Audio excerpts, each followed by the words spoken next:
Yeah, in terms of sparring, you know, we got some great guys coming in. Some really experienced southpaws that are smaller. I think Montana Love is coming in. Shakur Stevenson wants to come in. Jermaine Ortiz. We're gonna hit up Erickson, Lubin, some of these guys. So we're just gonna bring in a plethora of fighters that are fast, quick, shifty southpaws. With Canelo Alvarez, Shakur Stevenson had no relationship with Jake Paul. None. We heard, oh, Bruce is a sparring partner. How much you got paid for that? So now, isn't that also applicable to Shakur Stevenson? Is he not also a sellout? Like it's honest, but again, I want to see them fight. I want to see some aggression. Tank would have that if it was anyone he actually felt was worth it. I just don't know if he thinks Jake's worth it. And again, I get that feeling that he just is there. Jake Paul's latest training move has raised eyebrows as he brought in Shakur Stevenson to spar ahead of his clash with Gervonta Tank Davis. Paul explained that Stevenson himself wanted to join the camp, adding credibility to his preparation. Alongside Shakur, Paul's team has assembled multiple skilled southpaws, smaller but experienced fighters who can provide him with the right looks.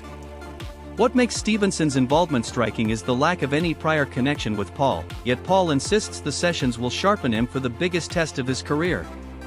In terms of sparring, you know, we got some great guys coming in. Some really experienced southpaws that are smaller. I think Montana Love is coming in. Shakur Stevenson wants to come in. Jermaine Ortiz. We're gonna hit up Erickson, Lubin, some of these guys. So we're just gonna bring in a plethora of fighters that are fast, quick. Analysts have questioned this sudden partnership, calling it both suspicious and unusual. They note that Stevenson may have agreed for financial reasons, drawing comparisons to Jaron Boots helping Canelo Alvarez prepare for Terence Crawford. In that case, family ties explained the partnership. Here, with no shared history between Paul and Stevenson, many believe money was the driving factor. Critics argue this decision feels business-driven rather than boxing-inspired, creating an unusual collaboration between two fighters with no prior link. Shakur Stevenson reached out to Jake Paul in support of him preparing for Gervonta Davis. Help me understand, what is the difference between Boots Ennis reaching out to Canelo Alvarez in support of his preparation for Terence Crawford versus Shakur Stevenson reaching out to Jake Paul in preparation for his fight with Gervonta Davis? Tell me, what is the difference? I'll tell you what the difference is. The Ennis family actually had a relationship with Canelo Alvarez. Shakur Stevenson had no relationship with Jake Paul. None. We heard, oh, Bruce is a sparring partner. How much you got paid for that? So now, isn't that also applicable to Shakur Stevenson? Is he not also a sellout? I don't want to hear anything about this fight. Nah, it's against a YouTuber, it doesn't matter. No, Shakur Stevenson is an elite level fighter that is going to be a sparring partner to a YouTuber, and he reached out to him directly to make it happen? Shakur Stevenson himself tried to clear the air when asked about Paul versus Davis. He said that from a business perspective, the fight makes sense because of its financial potential and visibility. But as a fighter, he admitted he wouldn't personally take such a matchup. Stevenson emphasized the divide between boxing as pure sport and boxing as business, acknowledging that financial considerations often influence decisions. His comments underline how today's boxing world frequently blurs the line between competition and entertainment. Can you blame a man for taking that opportunity? Because this is prize fighting, right? It's about making money and securing your family. Can you fault him for that? It's two sides of that. Okay. Like, it just depends, like, as a fighter, just because I had a draw with somebody, for me, I may run it back. But in a business aspect, if you run it back and you lose to Lamont, and then the Jake Paul fight is presented, you may not make as much money, or the fight may not be as lucrative as it was before you lost. So as a business, I understand. I ain't gonna hate on the decision, but as a man your and pride as will a get in the way. Fighter with my integrity. Yeah, but isn't there a price for everything, Shakur? Like, even if you had a draw with somebody and you were offered 10 times more than you ever, I don't know what the number is, but it's a lot more than he's ever made. Tensions boiled over during the official press conference as Paul and Davis shoved each other in a heated face-off. Many analysts, however, see the clash as staged drama meant to drive hype. In modern boxing, viral confrontations at pressers serve as marketing tools to boost pay-per-view buys. The narrative frames Paul as the bigger, stronger man testing himself against a smaller, faster, more technical fighter. Theatrics like this ensure the fight appeals not only to boxing purists but also to casual viewers intrigued by the spectacle.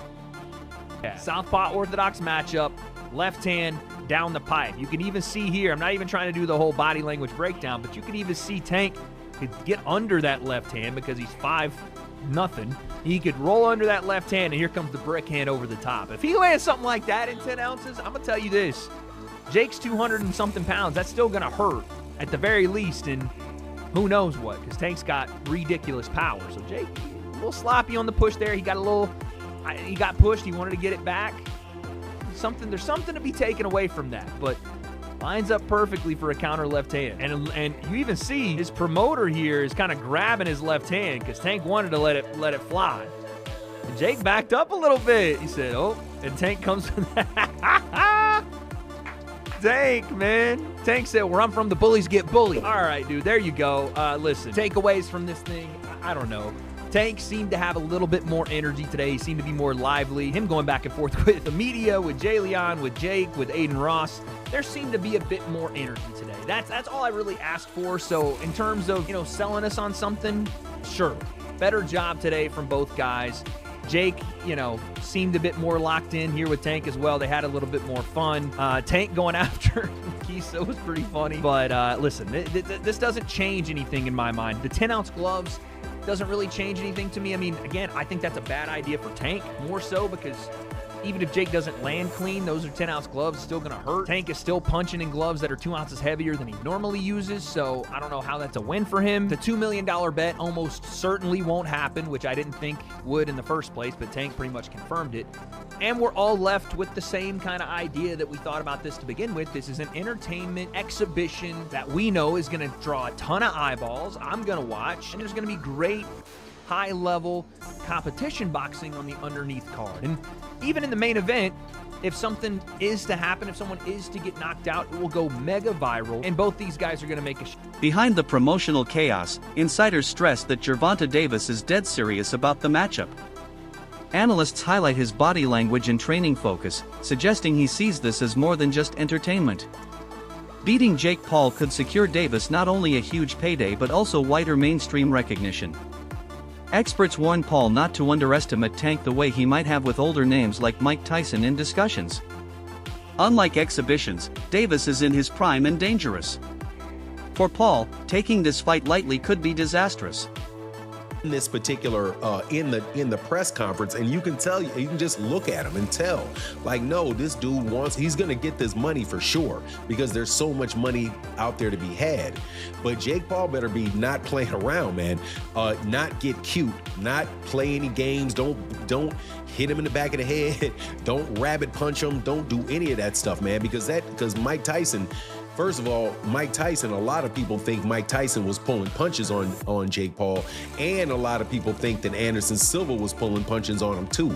You're not gonna have a little Gervonta out there pulling punches on you, man, if you're out there playing games. So, I don't like the fight at all.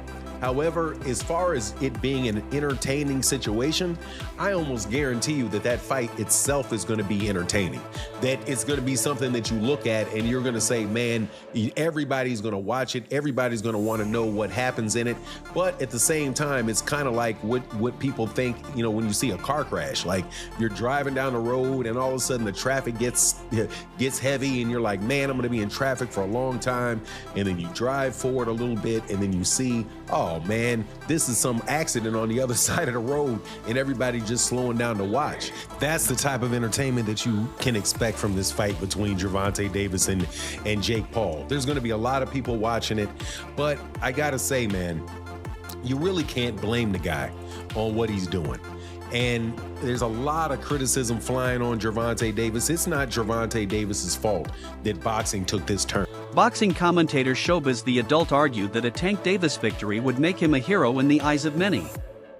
Paul's rise from YouTuber to headlining boxer has polarized fans, with many hoping to see him humbled. If Davis knocks him out, it won't just be a win, it'll feel like a cultural moment, reasserting boxing pride against Paul's entertainment-fueled rise. Showbiz suggests this fight carries symbolic weight. Tank could be remembered as the man who delivered what fans had long awaited. Gervonta Tank Davis stops that. If he is the one who stops this whole train, knocking out Jake Paul, he will become a boxing hero. People will then say, now get the hell out of the sport.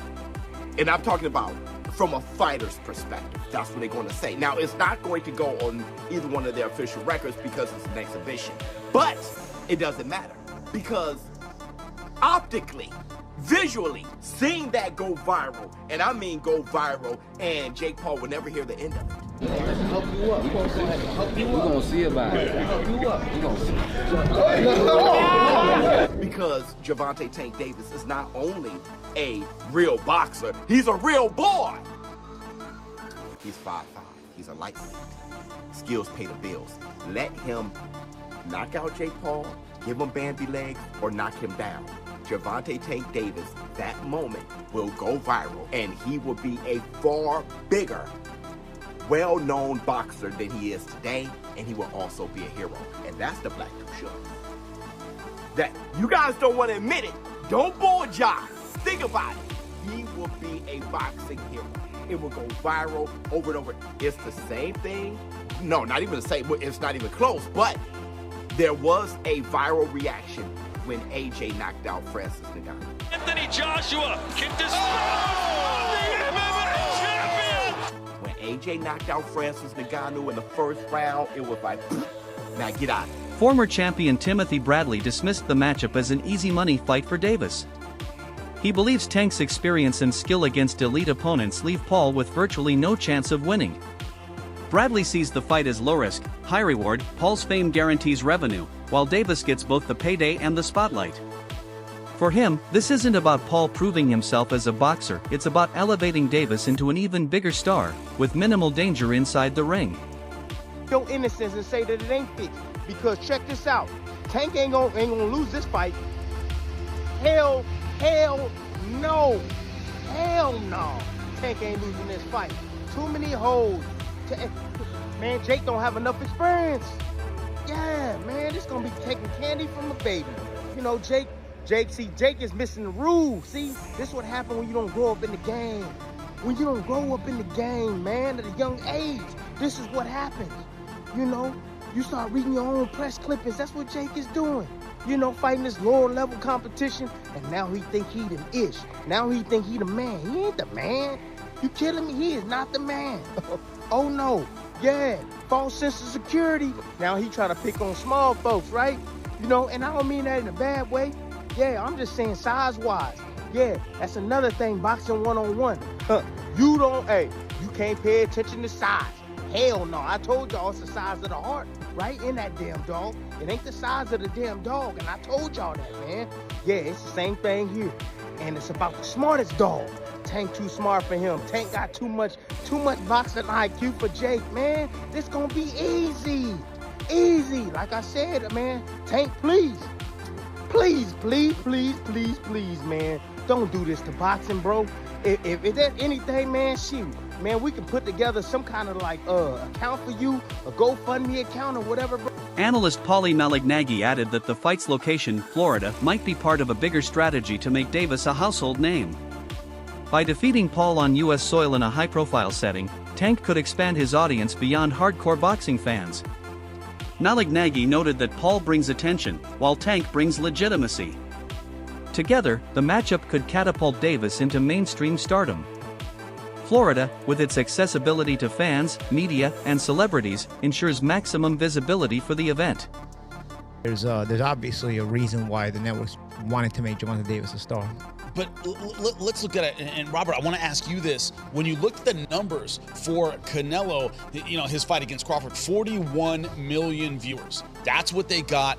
It was the most viewed championship fight of this century. Jake Paul, Mike Tyson got 108 million. It got more than double, significantly more than double.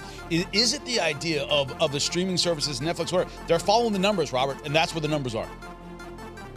It's what we're coming to, you know, the real fights, the real fights where they deserve to be seen throughout the world are, you know, it's great. They have good numbers, but when you see guys, you know, that are YouTubers, guys that are 60-year-old retired and coming back, you know, and getting 2 times more than what a real fight, it's kind of, I don't know, it's kind of embarrassing, kind of sad that we're getting there, that we're in that situation. But I also can't blame them, you know. They're all making a lot of money. That's why Tank is doing it. I think it's ridiculous. It's a joke. But I can't go against that either. You know, he's making a lot of money. Jake Paul is doing his thing. Jake Paul is you know, he makes these fights happen and gets the views. So people are tuning in. You know, that's the problem, that people are. Promoter Nakisa Baidarian added intrigue when addressing fight details. He confirmed the use of 10-ounce gloves, standard for lighter divisions, but wouldn't comment on whether a rehydration clause was in place. Such clauses can limit how much weight a fighter regains after the weigh-in, which could significantly impact Tank given the size difference. The lack of clarity has fueled speculation that Paul's team may have negotiated conditions to even the playing field. By withholding details, promoters maintain mystery and fan interest as fight night approaches. At 195 max weight, okay, 10 3-minute rounds, okay, and 12-ounce gloves. And most of you guys know boxing, right? Most of the fights are with 10-ounce gloves. Fighters spar in 16-ounce gloves. 12-ounce and 10-ounce gives you a little bit more safety, which is the key here, given the size difference, but there's a massive experience difference. We will have 3 world-class judges ringside that the commission has approved to ensure there's a rendered decision for the fans. It will not go on their record, but there will be 3 experienced judges, some of the best in the business, giving their view of who won the fight. So let me just follow up with this then. You know, the Florida statute says that it means an exhibition means a boxing, kickboxing, or mixed martial arts. You saw the exhibition of Floyd and Logan. Okay. So just go with that, and if they weren't trying to hit each other, then enough. tell me they weren't trying to hit each other. That's up to Tank. What I can tell you is, Tank is focused on coming in the best shape of his life. It's not about gaining weight, it's about having the speed advantage. What can we expect on the undercard? Championship fights? Tomorrow morning, 8 a.m. Eastern, we'll announce 5 fights, 4 of which are title fights. So yes, you can expect to see another MVP fully stacked card. No prospects on a big show like this. Yes, go ahead.